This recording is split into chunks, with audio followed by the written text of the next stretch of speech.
요한복음 7장 37절로 39절입니다. 명절 끝날 곧 큰날에 예수께서 서서 외쳐 이르시되 누구든지 목마르거든 내게로 와서 마시라.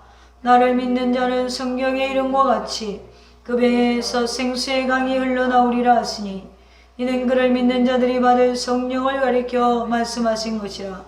예수께서 아직 영광을 받지 아니하셨으므로 성령이 아직 그들에게 계시지 아니하시더라. 아멘. 할렐루야. 오늘 하나님 말씀의 제목은 인생의 갈증이라는 제목으로 저와 여러분이 은혜를 나누겠습니다. 우리가 아무리 요즘에 코로나 시대를 어렵다 해도 없는 것이 없죠. 편리한 세상이에요. 아쉬움을 느끼지 않고 살아가고 있습니다. 저도 점점 참 편리함을 추구하는 인간이 되는 것 같아요. 그래서 그런지 불편함에 또 간절함에 영성을 잃어버리는 시대인 듯합니다. 그러다 보니까 사람들이 그 어느 때보다 만족하지 못해요. 필요를 채웠음에도 참 계속 부족해요. 내가 전보다 더 있고 내가 전보다 더 여유로워졌음에도 불구하고 계속해서 뭔가가 부족한, 그래서 얼굴들을 보면 결핍된, 여러분 필요를 채울수록 우리 사실은 욕망이 더 커지기 때문에 외부로부터 오는 필요는 사실은 우리를 다 채울 수가 없어요. 또한 요즘에 이제 가장 두드러지는 게 뭐예요? 분노죠. 분노가 넘쳐요. 분노를 주체하지 못해서 사람들은 폭력을 행사하고 정신적으로 어려움을 겪는 사람들이 굉장히 많죠. 얼마 전에 이슈가 된 어린이 체육 시절에서 직원 내 폭행, 내장이 상할 정도로 사람을 찌르고 때릴 때 당하는 사람이 죽어갈 때 심정이 어땠을까? 굉장히 제 마음이 아픈, 이 사회를 보면서 여러분 아파할 줄 알아야 돼요. 그것이 그리스도의 마음이기 때문에. 오늘의 시대를 한마디로 표현하자면 만족하지 못하는 삶. 그래서 인생의 갈증이 굉장히 심해지는 상태예요. 여러분, 여러분의 인생에 만족하십니까? 누구 말 맞다나 얼굴을 보니까 하나도 만족감이 뭐가 만족한가요? 모든 것이 결핍된 삶을, 무언가 채워지지 않는 것으로 인한 안타까운 표현. 그래서 오늘 말씀의 제목은 인생의 갈증인데요. 사람을 만나도 외로운 사람이 있어요. 끊임없이 대화하려고 하고 끊임없이 말하려고 하고. 그러니까 저도 좀 남의 말 잘 잘리는 사람 성격이긴 한데, 이 누구랑 있을 때 쉬지 않고 말하는 사람들 보면 나 외로워 이러는 거예요. 그러니까 자기를 드러내는 거예요. 내 감정을 드러내는 거예요. 굉장히 자기 컨트롤이 안 되는 거죠. 우리가요, 자기 자신을 잘 관리하는 사람들은 내 감정을 잘 드러내지 않죠. 그래서 누구를 만나면 끊임없이 떠드는 사람들이 있어요. 그는 이렇게 말하는 거예요. 한편으로 나 되게 외로워. 결국에는 결핍이 있다라는 것이죠. 또 아무리 돈을 벌어도 마음이 풍요롭지 않은 사람이 있습니다. 근데 또 상대적으로 별로 가진 게 없어도 마음이 풍요로운 사람이 있어요. 그러니까 외적으로 오는 것이 우리의 만족감을 주는 것은 아닙니다. 어쨌든 지금은 풍요로운데 결핍의 시대를 살아가고 있어요. 세상 사람들은 물질적인 것으로, 세상의 것들로 자신의 욕망을 해소하려고 하지만 그렇게 할수록 목마름이 더 심해집니다, 여러분. 이사하면 삶이 나아질 것이라고 생각하지만 나아지지 않아요. 차를 바꿔주면 기분이 좋아질 것 같지만 나아지지 않아요. 가방을 바꾸면 내가 더 멋있어지는 것 같지만 나아지지 않습니다. 사람들은 지금 잘못된 방법으로 자신을 만족시키는데 모든 에너지를 쏟아요. 물질적인 것으로 자신을 만족시키려고 하지만 사람들은 오히려 결핍을 느끼고 불만이 커져요. 여러분, 인생이 얼마나 안타까우냐면 우리가 속 얘기를 털어놓고 서로가 위로받고 싶고, 여러분 우리는 굉장히 인간에게 위로받고 싶어하는 그런 게 있거든요. 근데 여러분, 그 사람이랑 뭔가 안 좋아지고 헤어져 보세요. 그 비밀을 다 까발리잖아요. 그게 우리예요. 그러니까 여러분 인생에 있어서는 인간끼리도 어떤 그 어떤 걸 다 채울 수는 없어요, 사실은. 제가 얼마 전에 결혼한 분한테 그런 말을 했어요. 이런 질문을 했어요. 결혼의 외로움을 아십니까? 여러분 결혼의 외로움 아세요? 이 결혼의 외로움이 있어요. 결혼의 외로움이 뭐냐면 사람들은 결혼하면 외롭지 않을 거라고 생각하잖아요. 근데 결혼의 외로움이 뭐냐면 우리는 결혼을 하면 상대가 내 마음을 알 거라고 생각해요. 근데 그 상대가 하나님이 아닌 이상 모릅니다. 그렇기 때문에 끊임없이 대화하지 않고 서로가 합의점을 찾아 나가는 게 사실은 부부거든요. 그러면서 하나가 되어져 가잖아요. 그러니까 서로 마음을 몰라줘서 외로운 거예요. 이게 결혼의 외로움이에요. 나는 저 사람이 내 마음을 알 것 같은데 내 마음을 몰라. 그럼 더 고독해요. 사실은 싱글보다. 싱글은 아예 그런 기대를 안 하고 사니까 그런 외로움이 없어요. 이렇게 사람들은요, 잘못된 방법으로 자신을 만족시키려고 한다는 것이죠. 자신을 만족시키는데 모든 에너지를 써죠. 물질을 벌면, 누군가를 만나면, 그러나 결핍이 더 커져요. 사람들은 결핍을 해결하기 애쓰지만 해결이 안 돼요. 그래서 요즘의 현상이 뭐냐? 중독에 빠져요. 스마트폰에 중독되고요. 풍요로운 시대에 중독되고요. 돈에 중독되고요. 쾌락에 중독되고요.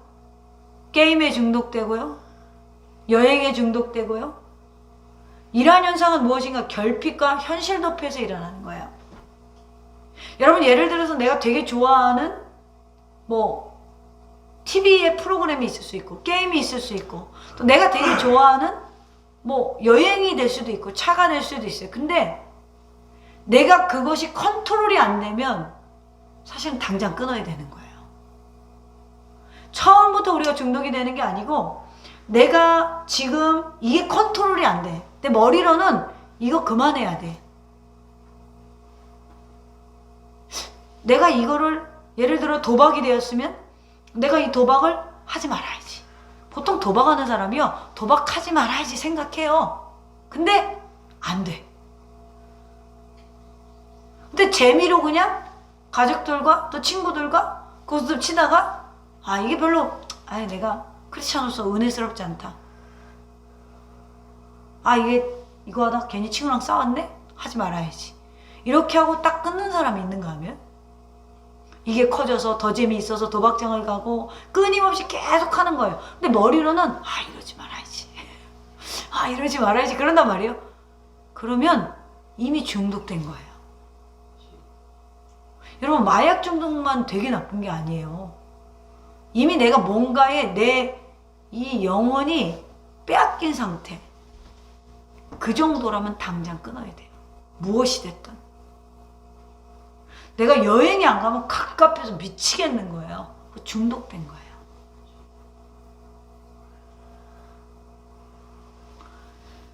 오늘 이런 현상들을 받아서 그런지 교회 안에 있는 성도들의 삶도 지식이나 인간적인 어떤 매력으로 무엇인가를 채우려는 성도들이 굉장히 많아요.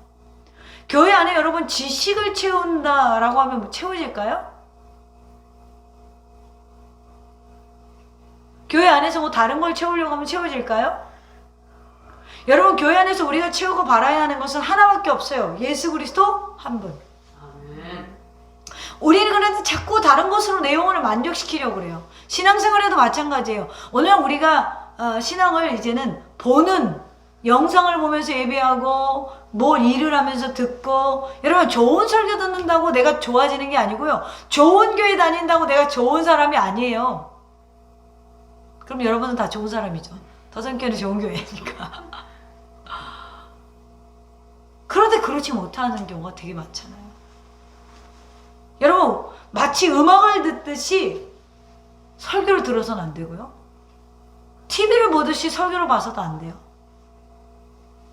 다른 일을 하면서 설교를 듣고 다른 것을 보면서 설교를 듣는데 그치는 것이 아니라 여러분, 우리가 설교를 듣는 것이 싸우면 신앙생활에 도움이 되지만 설교를 듣는 것으로 끝나버리면 중요한 것은 여러분, 우리가 끝나버리면 거기서 그냥 우리의 신앙도 끝나는 거예요. 우리는 말씀 안에서 사는 것이 굉장히 중요해요. 사람은 필요가 채워져야 힘이 생기잖아요. 그렇지, 영적인 은혜가 우리에게 채워져야 되는데 듣는 데서 그치면 채워지지 않는다라는 것이죠.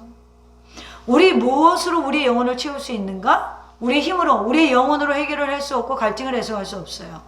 그래서 오늘 본문에 보면 이스라엘의 3대 절기 중에 큰 절기인 장막절이 끝난 날에 일어난 예수님의 공생의 사건이 기록되어 있습니다. 장막절이라는 말은 초막절이라고도 부르는데요. 히브리어 단어로 스콧이라고 해요. 이 스콧은 우리말로 번역하면 초막 혹은 장막을 말합니다.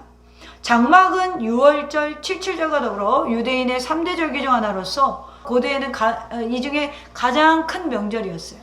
가을 축제였는데 이 장막절은 9월쯤 시작해서 9월 15일에 시작해서 일주일간 지속이 됐습니다.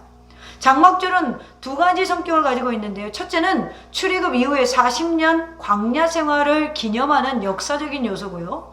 둘째는 올리브와 포도 등을 추수하는 수장절을 지키는 농경적인 요소입니다. 여튼 이 명절 끝에 오늘 37절에 보면 이 명절, 이 장막절 끝에 예수님께서 짠 하고 나타나셔서 이렇게 말해요. 누구든지 목마르거든 내게로 와서 마셔라. 뭐야? 축제가 끝나는데 갑자기 짠 나타나셔서 누구든지 목마르거든 내게로 와서 마셔라. 오늘 이 예수님의 외침이 오늘 22년을 사는 우리에게 무슨 상관이 있을까? 첫째, 이 누구든지 목마르거든 내게로 와서 마셔라. 야야, 인생은 광야다, 이런 뜻이에요. 인생은 광야예요. 여러분, 여기서 인생의 목마름을 경험하지 못한 사람이 어디 있습니까? 사실 목마름을 경험하지 않는 사람은 없습니다. 예수님께서는 지금 믿는 자든 안 믿는 자든 모든 사람이 느끼는 본질적인 문제를 다루는 거예요. 37절에 명절 끝날이라고 했는데 이 명절 끝날이 중요해요. 장막절의 명절 끝날에는 여러분, 유대인들이 뭐 했냐면 이 실로암이라는 못가에 가서 예루살렘 성전까지 길을 줄 서서 물을 옮겼어요. 지금같이 무슨 뭐 팜프로 옮기는 게 아니라 제사장들이 순궁 항아리를 들고 와서 물을 떠서 사람들과 함께 예루살렘 성전으로 올라가면서 물을 옮겼어요. 그때에 제사장들은 이사야 12장 3절 말씀을 읽었어요. 이사야 12장 3절에 보면 너희가 기쁨으로 구원의 우물들에서 물을 기르리로다. 이것은 찬양이에요. 그러니까 물을 기르면서 실로암 뭇가에 가서 물을 길어서 예루살렘 성전으로 올라가면서 너희가 기쁨으로 구원의 우물들의 물을 기르리로다 이러고 있는데 갑자기 예수님이 짠 나타나서 누구든지 목마르거든 내게로 와서 마시라 그러는 거예요. 아유, 우리 권사님은 아멘하네. 나는 그때 있으면 미친 거 아니야, 왜 저래? 그랬을 것 같은데. 에? 물도 갖고 가는데 누구든지 목마르거든 내게로 와서 마시라 그러는 거예요. 젊은 청년이. 우리 권사님은 역시 믿음이 좋아. 그래. 나는 아멘 소리가 잘 안 나오더라고. 왜 저러는 거야? 뭐 이럴 것 같아. 이 물을 떠갖고 올라가서 그 당시에는 제단에 물을 부었어요. 제단에 물을 붓는 것은 광야의 경험을 새롭게 의미하는 것. 물이 없는 광야에서 반석을 쳐서 내신 하나님의 은혜를 기억하기 위해서 이렇게 해라. 왜 광야예요? 여러분, 물이 없었잖아요. 왜 우리 인생이 광야입니까? 만족이 없는 가람, 목마름이 우리에게 있기 때문에 그래요. 채워도 사라지지 않는 갈증이 우리 인간 본능 안에 있어요. 여러분, 우리가 1억을 가지면 만족할까요? 솔직히 말해 나는 만족 못해. 10억을 가지면 만족할까요? 만족 못하지. 왜? 10억을 가지면 100억을 벌고 싶은 게 사람 마음이거든요. 저에게 교회 5층짜리 빌딩을 누가 지어주면 제가 만족할까요? 만족 못하죠.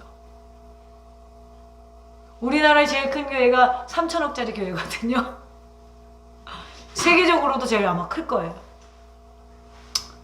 큰지 안 큰지는 모르겠어요, 사실은. 근데 어쨌든 인생에는 뭐가 만족이 있겠어요? 그 외부로부터 오는 건 만족이 없어요.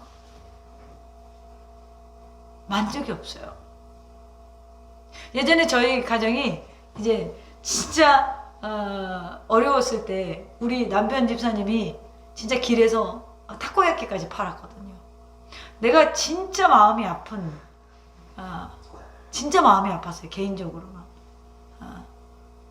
원래 있는 모든 것을 내려놓고 제 와이프 저기 목사한다고 쫓아다니면서 이제 별일을 다 하게 된 거죠.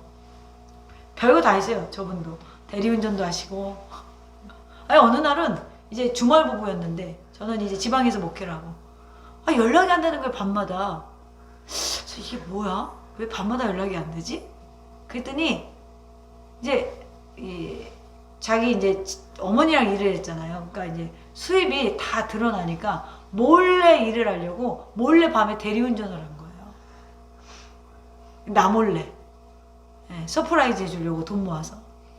그래서 그때도 가슴이 아팠지만 진짜 이제 나중에 그 길에서 그렇게 노정을 할 때 진짜 마음이 아팠어요. 그때 이제 소원이 뭐였냐면 우리의 가게를 하나 갖는 게 그때는 이제 소망일 거 아니에요. 이제 저렇게 추운데 더운데 고생 안 하고 우리 가게 하나 가지면 좋겠다. 그럼 만족이 될까요? 그래서 가게가 됐잖아요. 만족이 없어요. 매출이 얼마가 올라가야 되는데 기도했어요. 매출이 얼마가 올라갔어요. 만족할까요? 만족이 없어요. 조금 더 많아야 되는데 그럼 만족할까요? 만족이 없어요. 이게 외부로부터 오는 거는 만족이 없어요, 여러분.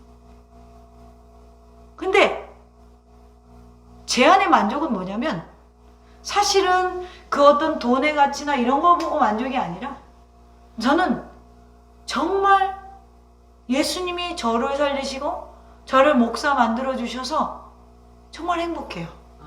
저 어디 집에 가면 행복한 목사입니다. 행복한 목사 김광희입니다. 이렇게 소개해요. 진짜 행복해요. 제가 만약에 그런 매출을 보고 행복의 기준을 따졌다면 전 아직도 배고파요.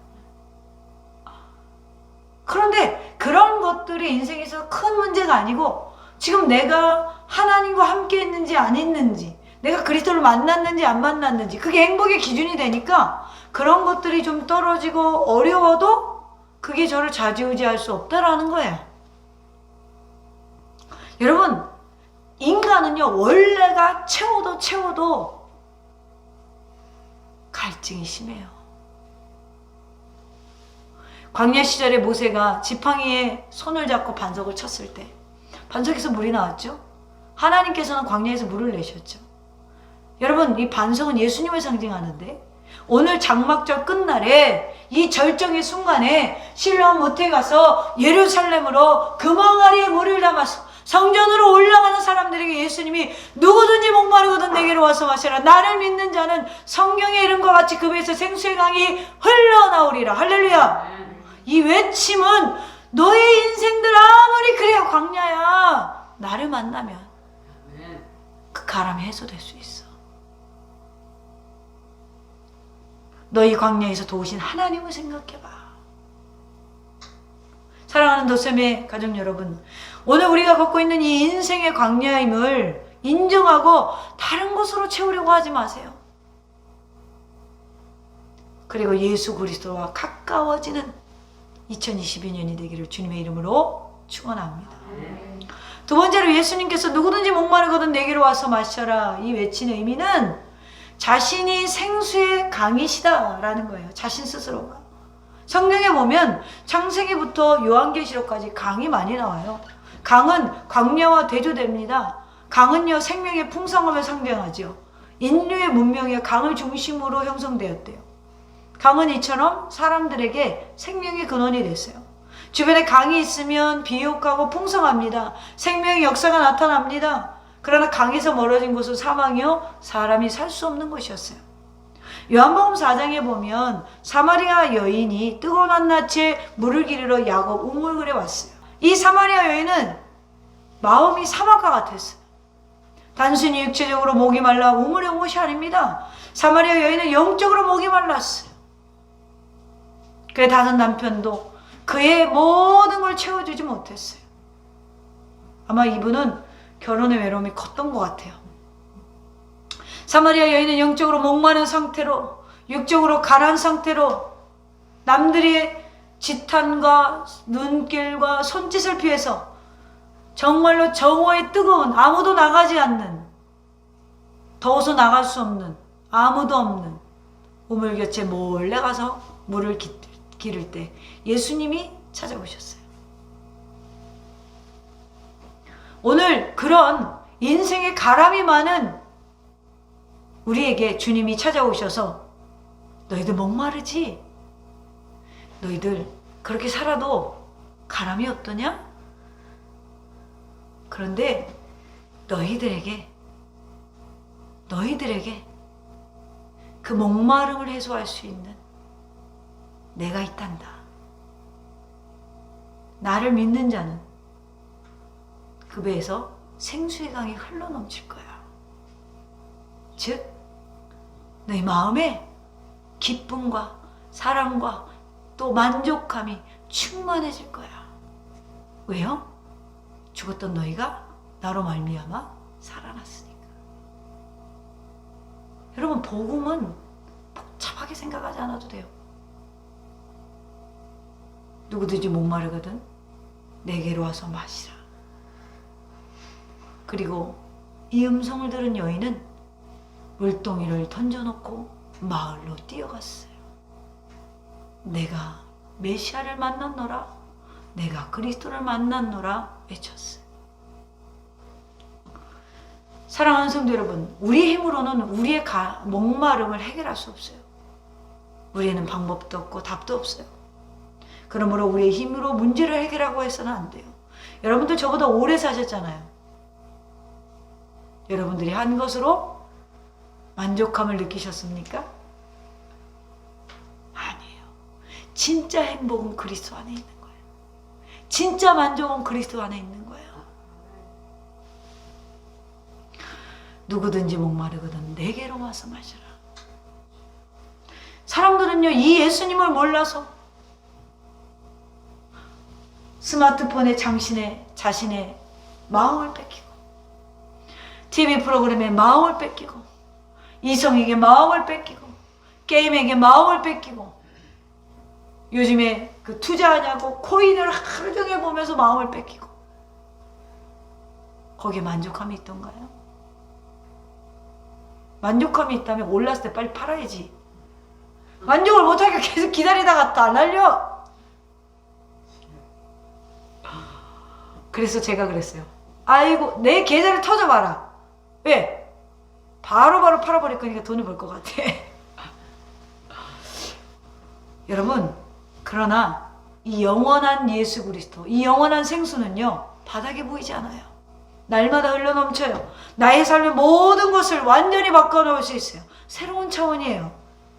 예수님 당시의 종교는, 여러분, 유대교는요, 수은제물이 많은 것 같았어요. 수완이 녹슬고 고목난 것처럼 제 기능을 못했어요. 제사장도, 성전도, 제도도, 의식도, 모든 것은 있었지만 그 안에 생명이 없었어요. 겉에 모양만 있었지 가장 중요한 생수가 없었어요. 생명이 없었어요. 그리스도가 없었어요. 그러니까 진짜 메시아를 봐도 알아보지 못해요. 여러분, 우리가요, 참 웃긴 게, 은혜 있는 곳에 마귀가 더 역사하고요, 신앙자들의 안에서 위선자가 나타나는 거예요. 여러분, 형식은 힘이 없어요. 그래서 바울은 디모데후서 3장 5절에서 경건의 모양은 있으나 경건의 능력은 부인하니 이 같은 자들에게서 내게 돌아서라. 말씀은 듣지만 말씀대로 살 능력이 없습니다. 형식은. 아는 것은 많지만 아는 대로 실천할 능력이 없습니다. 머리는 커지는데 몸이 움직이지 않아요. 오늘날 가분수 크리스찬들이 너무나 많아요. 예수님 당시 바리새인들은 사람들에게 인정받는 부류였습니다. 그러나 예수님께서는 바리새인들을 상종하지 못할 사람으로 여겼어요. 예전에 제 친구 동생 중에 제 친구가 고등학생인데 막둥이가 3살인가 그랬어요. 엄청 늦둥이죠? 늦둥이가 태어난 거예요. 그런데 우리가 이제 경기장에 있는데 아빠가 응원한다고 그 아버지가 이제 봉고차를 타셨는데 막둥이가 봉고차에서 내리는데요.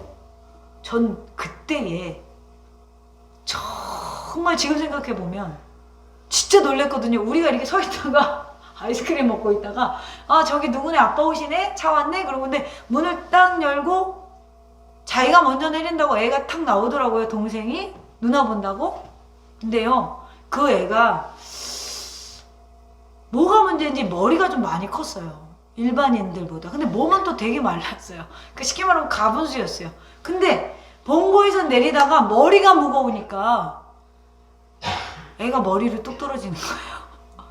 그래서 우리가 아이스크림 먹다 놀래갖고 아이스크림 다 던지고 쫓아갔어요. 애 큰일 난 줄 알고. 여러분 잘 걷질 못해요. 머리가 무거우니까. 지금 건강한지 모르겠는데 어렸을 때 봤을 때 그랬어요. 여러분 우리가요 머리로만 하나님을 알고 머리로만 예수님을 알면요 글로만 하나님을 만나고 지식으로만 예수님을 만나면요 형식만 있어요. 실제로 움직일 수 있는 힘이 없어요. 넘어져요. 쓰러져요. 그래서 그 당시에 바리새인들은 굉장히 존경받는데 예수님은 바리새인을 향하여서 마태복음 12장 33절에 보면 이 독사의 자식들아 라고 말씀하셨고 마태복음 23장 33절에는 뱀들아 독사의 새끼들아 라고 표현하세요. 예수님께서 왜 이렇게 말씀하셨나? 예수님 당시 유대 종교를 믿는 사람들은 율법을 지키기 엄청 애썼습니다. 그러나 그들은 지쳤어요. 지키다가 지쳤어요. 기쁨이 없었어요. 그들은 율법을 지키는 것에 급급했어요. 여러분 지키는 것이 중요한 게 아니에요. 그리스도를 믿어 의에 이르는 것이 중요한 거예요. 할렐루야. 그 후에 예수님 때문에 형제를 사랑하는 거예요. 예수님 때문에 우리가 변하는 거예요. 마찬가지예요. 오늘날도 하나님 앞에 진실한 모습은 없고 사람들의 눈을 의식하고 신앙생활을 하면 신앙생활이 즐겁지 않아요. 재미가 없어요. 여러분 신앙생활은 즐거운 거거든요. 왜요? 예수님 때문에 행복하잖아요. 예수님 때문에 형제를 사랑하잖아요. 예수님 때문에 형제를 용서하잖아요. 자유함이 있어야 돼요. 우리에게 기쁨과 즐거움을 주는 것은 세상에도 있긴 있죠. 그러나 세상이 주는 기쁨은 진정한 기쁨이 아니에요. 하나님께서 우리에게 주시는 기쁨, 복음 안에서 우리가 경험하는 기쁨. 저는요 인생에 있어서 진짜 재밌게 놀아본 사람이거든요. 제가 25살에 신학 갔잖아요. 25, 4월에 신학교를 입학을 하는데 제가 언제 결심했냐면 24살, 저 잊지 않아요. 가을에 그때 결심하고 신학교 갔거든요. 기도로 준비해서 그 다음 해에 이제 신학교를 입학한 거예요. 근데 정말 4년을 제가 이제 운동을 안 하고 못 놀아봤잖아요. 거기에 얽매여 있으니까 프로그램에. 정말 재밌게 놀아봤어요. 근데요, 지금 제가 40대가 되니까 그 4년이 너무 아까워요. 너무 아까워요. 4년을 노는 데 쓴 게 너무너무 아까워요.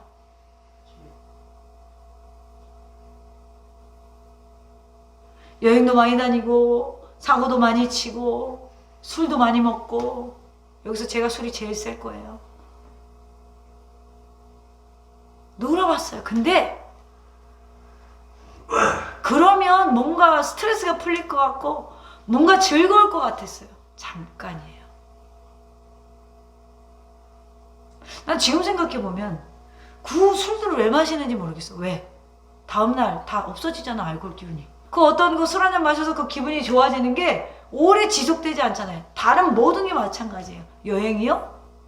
여행 갔을 때는 가슴도 좀 트이는 것 같고 기분도 좋죠. 여기서 저만큼 다닌 사람 별로 없을 거예요. 근데 그때뿐이에요.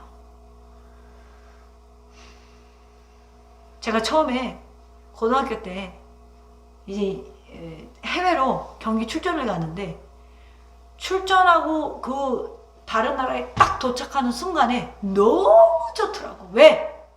아, 우리 집은 지질이 궁상 가난한데 벗어났잖아. 너무 좋아.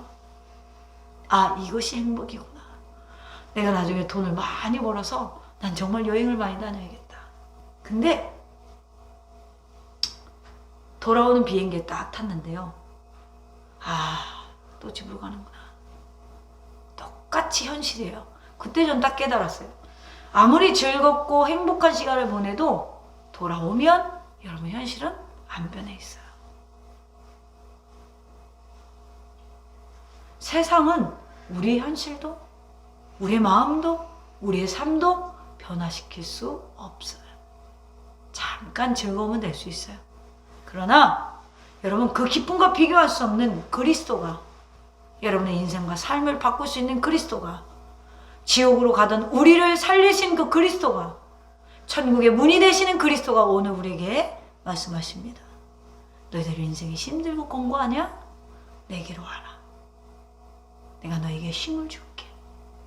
수고하고 무거운 짐진 자들아 다 내게로 오라. 영원한 안식과 생명을 주시는 그리스도께로 온전히 나올 수 있는 저와 여러분 되기를 주님의 이름으로 축원합니다. 마지막으로 세 번째로 예수님께서 물을 길어 나르는 그 유대인들에게 누구든지 목마르거나 내게로 와서 마셔라 라고 외친 의미는 성령 충만함의 약속이에요. 예수님 당시 율법주의자들은 마치 장례식장에서 신앙생활하는 것 같았어요. 그러나 우리는 달라요. 신앙생활하는 것 때문에 힘들지 않아요. 왜요? 신앙은 지키는 것이 아니라 주님을 만났기 때문에 행복해지는 길이기 때문에, 영원히 마르지 아니하시는 생수의 강인 성령님이 우리 안에 계시기 때문에 우리가 지키려고 하는 것이 아니라 그 성령님이 우리를 뭐예요? 지키게 만들어 주시잖아요. 할렐루야. 여러분 우리 더샘교회도 마찬가지예요. 이곳에 생명샘 솟아나. 할렐루야. 성령이 충만하니까 이곳에 오면 즐거움이 있는 거예요. 아멘입니까? 사랑하는 더샘교회 성도 여러분, 기쁨이 넘쳐야 돼요. 즐거움이 넘쳐야 돼요. 웃음꽃이 피어야 돼요. 성도들의 얼굴이 밝아야 돼요. 성도들의 기쁨이 있어야 돼요. 왜 안 오는 거야? 교회가 활기차야 돼요. 생동감이 넘쳐야 돼요. 여러분 즐거운 마음으로 예배 드립시다. 기쁜 마음으로 기도합시다. 즐겁게 봉사합시다. 자꾸 보고 싶은 사람이, 우리 엄마가 나한테 그러더라고. 내가 아무리 매운 짓을 해도 또 보고 싶고 또 보고 싶대요. 네요. 우리 더샘교회 우리 지체들이 또 보고 싶고 또 보고 싶어야 돼요. 아멘. 에? 아, 왜 수요일 예배 쉬는 거야? 보고 싶어 죽겠는데. 눈이 짓물어야 돼요. 기가 막히지, 한 번도 느껴보지 못한 감정이라서. 그런 사람이 돼야 된다는 거예요. 생각해 보세요. 학생들에게 제일 재미없는 게 뭐예요? 하기 싫은 거. 숙제죠. 놀고 싶은데 학교 공부가 집에까지 와가지고 나를 얽매이네? 공부하는 게 제일 싫잖아요. 학생이 숙제하듯 신앙생활 해서는 안 돼요. 아, 기도해야지. 아우, 힘들어. 기도하면서 힘들어 죽겠어. 하지마. 그렇게 힘들 것만 하지마. 은혜가 안 돼. 그랬더니 진짜 안 하더라고, 어떤 사람은. 내가 이렇게 얘기했다고. 여러분, 영적으로 깊어지지 않으면, 그리스도를 만나지 않으면 신앙이 경직되고요. 억지로 하는 거예요. 의무적으로 신앙생활 하는 거예요. 오늘 37절로 38절에 보면 누구든지 목마르거나 내게로 와서 마셔라. 나를 믿는 자는 성경의 이름과 같이 그 배에서 생수의 강이 흘러나오리라. 예수님께서는 새로운 시대가 왔어. 더 이상 물을 길지 않아도 돼. 너희들 그렇게 수고하지 않아도 돼. 성령의 시대가 왔어. 39절에 이 생수의 강을 뭐라고 합니까? 믿는 자들의 뭐예요? 받을 성령이라. 누구를 믿어요? 그를. 여기서 그는 누구예요? 그리스도. 할렐루야. 여러분, 이 믿는 자들이 받을 성령, 여러분 우리의 힘으로 뭐 할 수 있겠어요? 성도는 성령의 힘으로 가난도 고난도 삶의 무게도 지고 나가는 거예요. 할렐루야. 이게 없으니까 가난이 오면 고난이 오면 삶의 무게가 더해지면 내가 예수 믿는데 왜 그래? 주님이 와서 그러는 거예요. 너 정말 나 믿니? 여러분, 썰물 때 진흙에 걸쳐 있는 배 봤어요? 여기는 서해잖아요. 예? 아무리 밀어도 그 배 움직이지 않아요. 사람을 동원하고 기계를 동원해도 힘만 빼지 안 움직여져요. 그런데 밀물대가 돼서 물이 쫙 들어오면 하지 말래도 배가 떠서 다녀. 할렐루야? 힘을 들이지 않고 떠요. 기다리면 돼. 물 들어올 때까지. 물 들어오면 노저으면 되고. 손만 내고 있으면 배가 움직여요. 생수의 강이 흘러나오리라는 것이 무슨 의미예요? 성령의 능력이 강하게 역사하는 것을 의미하는 거예요. 성령이 나를 사로잡는 것을 의미하는 거예요. 생수의 강이 흘러나오면, 성령이 사로잡히면 무슨 일이 일어납니까? 내 의지를 넘어선 하나님의 신기한 능력의 역사가 일어나는 거예요. 할렐루야.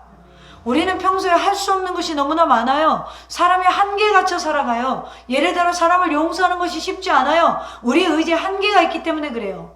용서하겠다고 결심하지만 결심한 대로 되나요? 안 돼요. 용서와 관련된 책을 읽고 공부해도 용서하겠다고 체면을 걸어도 되지 않아요. 어떤 사람이 뭐 이렇게 여자 남자 소개하는 프로그램에 나와서 이런 말을 하더라고요. 나 배꼽 잡았는데 그 사람은 제가요 이제는 여자를 알아요. 어떻게 알아요? 물어봤더니 이렇게 말해요. 책을 많이 봤대. 책을 많이 보면 여자를 알까요? 여자를 많이 만나봐야 여자를 아는 게 그 사람의 지식이 쌓이는 것이죠. 여러분 용서 같은 것도요. 나는 저를 용서해야지 용서해. 최면 걸어서 용서되는 게 아니에요. 얼굴만 보면 이게 화딱지가 오르는데 어떻게 용서가 돼요? 용서 안 돼요. 용서하려고 할수록 더 미워져요. 여러분 용서는 배우는 것이 아니라 예수님을 품고 내가 받은 용서의 가치를 알 때 나도 용서가 자동으로 되는 거예요. 신앙생활은요 우리가 하려고 그러면 힘들어요. 예수님께 신앙생활을 맡겨야 돼요. 그래서 우리는 광야에서 성령께 이끌려 40일 동안 금식한 후에 공생애를 시작했던 예수님처럼 우리도 성령께 이끌리는 삶, 성령 때 이끌릴 때 성령으로 충만해지는 거예요. 성령께 이끌리지 않으면 죄에 끌려다니는 거예요. 성령의 능력을 경험하지 않으면 죄의 유혹을 이길 수 없는 것입니다. 에스겔 47장 1절에서 5절에 보면 이런 말씀이 있어요. 그가 나를 데리고 성정문에 이르시니 성전의 앞면이 동쪽을 향하였는데 그 문지방 밑에서 물이 나와 동쪽으로 흐르다가 성전 오른쪽 제단 남쪽으로 흘러내리더라. 그가 또 나를 데리고 북문으로 가서 바깥길로 꺾여 동쪽을 향한 바깥문에 이르시기로 본즉 물이 그 오른쪽에서 스며 나오더라. 그 사람 손에 줄을 잡고 동쪽으로 나아가며 천척을 측량한 후에 내가 그 물에 건너게 하시니 물이 발목에 오르더니 다시 천척을 측량하고 내게 물을 건너게 하시니 물이 무릎에 오르고 다시 천척을 측량하고 내게 물을 건너게 하시니 물이 허리에 오르고 다시 천척을 측량하시니 물이 내가 건너지 못할 강이 된지라. 물이 가득하여 헤엄칠 만한 물이요 사람이 능히 건너지 못할 강이더라. 이런 내용이 있거든요. 에스겔이 이제 환상을 보는 거예요. 성령께 이끌려서 지금 자신의 발목까지 무릎까지 허리까지 지금 물이 오르는 것을 지금 보고 있는데 헤엄칠 만한 물이 되니까 건너지 못할 것 같은 거예요. 에스겔의 환상은 상징적이거든요. 하나님의 풍성한 은혜를 의미하는데 물이 발목에 올랐을 때는 여러분 은혜가 발목까지밖에 안 오면 내 힘으로 뭔가 해보려고 해요. 그러나 능히 건너지 못할 강이 되었을 때는 내가 할 수 있는 게 하나도 없어요. 물이 흘러넘칠 때는 내게 할 것이 하나도 없어요. 여러분 물에 빠졌을 때 살 수 있는 방법이 하나밖에 없어요. 뭐예요? 몸에 힘을 뺀다. 물에 빠졌을 때는 몸에 힘을 줄수록 꼬로로로로로로로로 내려가는 거예요. 힘을 뺄수록 위로 떠요. 여러분 물이 흘러넘쳤을 때는 내가 할 수 있는 게 없어요. 내가 할 수 있는 건 단 하나, 힘을 빼고 주님의 도우심을 의지해야 돼요. 하나님께서 주시는 은혜로 충분합니다. 그걸 받아들이고 우리가 더 할 것이 없어요. 하나님께 모든 걸 맡기는 삶, 우리가 아등바등하고 물속에서 살려고 하는 것이 아니라 주님이 주시는 은혜대로 사는 삶. 신앙생활 힘들게 하지 마세요. 내 힘으로 무엇인가 해보려고 하기 때문에 신앙생활이 힘든 것입니다. 내 힘으로 하면요 지쳐요. 예배드리러 와서 은혜 받아야겠다 얘기하지 말고 하나님의 주실 은혜를 그냥 기대만 하고 오세요. 다시 한번 오늘 본문 38절에 보면 그 배에서 생수의 강이 나오리라. 이건 뭐예요? 생수가 어디서 흘러요? 외부에서 흘러 들어오는 게 아니죠. 배에서 나온대요. 여기 배는 마음을 상징하는 거예요. 근원은 내면입니다. 성령이 우리 가운데 임했기 때문에 성령이 우리 안에 충만히 거하면 우리 안에 생수의 강, 만족함, 성령께서 우리 안에 충만히 임하면 우리 안에 생명의 힘이 작동하면 여러분 전세가 달라지는 거예요. 저도 이기게 되는 거예요. 우리 안에 생수의 강이 흘러넘치면 생명의 힘이 우리 안에서 역사하는 것입니다. 생수의 강이 흐르는 곳에서 역사하는 생명력은 강한 것이요. 생수의 강은 누구에서 어디에서 출발한다고요? 마음에서. 공포가 사라지고 불안함이 사라지고 세상 것 의지하지 않아도 돼요. 세상 거에 정신 팔리지 않아도 돼요. 사랑하는 성도 여러분, 신앙은 흘러넘치는 거예요. 일을 잘하는 사람은요, 일을 힘들어하거나 두려워하지 않아요. 신앙생활을 잘하는 사람은요, 신앙생활을 두려워하거나 신앙생활에 문제 있어서 공포감을 느끼지 않아요. 왜요? 성령님이 내 안에 계시기 때문에. 할렐루야. 여러분, 이제 성령께서 오셨습니다. 신약시대는 구약시대와 다릅니다. 성령께서 임하셨습니다. 그러므로 자신의 힘으로 신앙생활 하지 마세요. 오직 우리가 갈망할 것은 성령입니다. 우리는 그저 하나님 사랑하면 되는 거예요. 사랑하는 성도 여러분, 초대교회는요, 교회 안에 큰 핍박이 있었어요. 근데 그들은 상황에 휘둘리지 않았어요. 왜요? 성령이 충만했기 때문에. 사랑하는 더셈의 성도 여러분, 하는 것보다는 믿는 게 더 중요하고, 믿는 것보다는 주님을 사랑하는 것이 더 중요합니다. 그러다 보면 우리 안에 성령이 가득하게 되고, 그러다 보면 우리도 성령께 이끌리게 되는 것입니다. 성령께서 이끌어 주실 때 우리는 비로소 최종적인 승리하게 되는 것입니다. 오늘 이 생수가 인생의 갈증을 해소할 유일한 길이십니다. 여러분, 광야 인생길에서 헤매고 지치고 힘들 때 주님 곁에 오셔서 외치십니다. 누구든지 목마르거든 내게로 와서 마셔라. 이 생수가 여러분의 심령 가운데 넘쳐 흐르시기를 주님의 이름으로 축원합니다.